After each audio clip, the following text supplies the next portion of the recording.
Hello guys, আসসালামু আলাইকুম। আজকে খুবই সহজ আর মজাদার বিস্কিট ডিমের পুডিং শেয়ার করছি। যাদের পুডিং বানাতে গেলে ফেটে যায়, ভেঙে যায় বা ঠিক মতো সেট হয় না, তারা এইভাবে বিস্কিট দিয়ে পুডিং বানিয়ে দেখতে পারেন। এতে পুডিং একদম পারফেক্টভাবে তৈরি হবে, ফেটে যায় না, ভেঙে যায় না, কোনো ঝামেলা থাকবে না এই পুডিং রেসিপিতে। চলেন দেখে নিই। প্রথমে 6টা বিস্কিট নিয়ে নিয়েছি, 2টা ডিম নিয়ে নিয়েছি, হাফ কাপ পরিমাণের চিনি নিয়ে নিয়েছি, 1 কাপ পরিমাণের দুধ আগে থেকে জাল দিয়ে রেখে দিয়েছি। এখন এইগুলো ব্লেন্ডারে ব্লেন্ড করে নিব। এই যে ব্লেন্ড হয়ে গেছে, দেখেন একদম পারফেক্টভাবে হয়ে গেছে।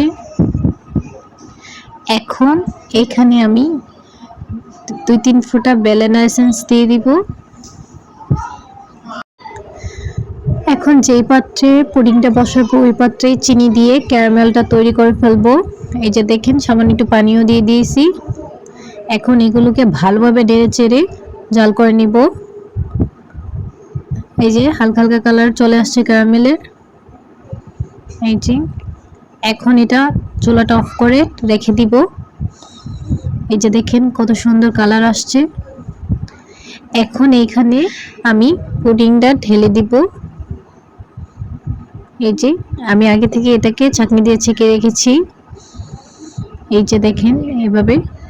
এখন উপরে ঢাকনাটা দিয়ে লাগিয়ে নিব। এই যে এখন একটা পাত্রে পানি দিয়ে এইভাবে সেট করে নিব পুডিং এর বাটিটা। এখন ভিতরে দিয়ে আধা ঘন্টার মতো জাল করে নিব। এই যে দেখেন আধা ঘন্টার পর এখন এটাকে 1 ঘন্টার মতো ফ্রিজে রেখে আমি এইভাবে সেট করে নিয়েছি। এখন ছুরি দিয়ে চারপাশ থেকে এটাকে খুলে নিব। একটা প্লেট উপরে দিয়ে বাটিটা উল্টে পুডিংটা প্লেটে নিয়ে নিব। এই যে দেখেন কিভাবে পারফেক্ট একটা পুডিং তৈরি হয়ে গেছে। অবশ্যই বাসায় এইভাবে একটি রেসিপি তৈরি করে দেখবেন।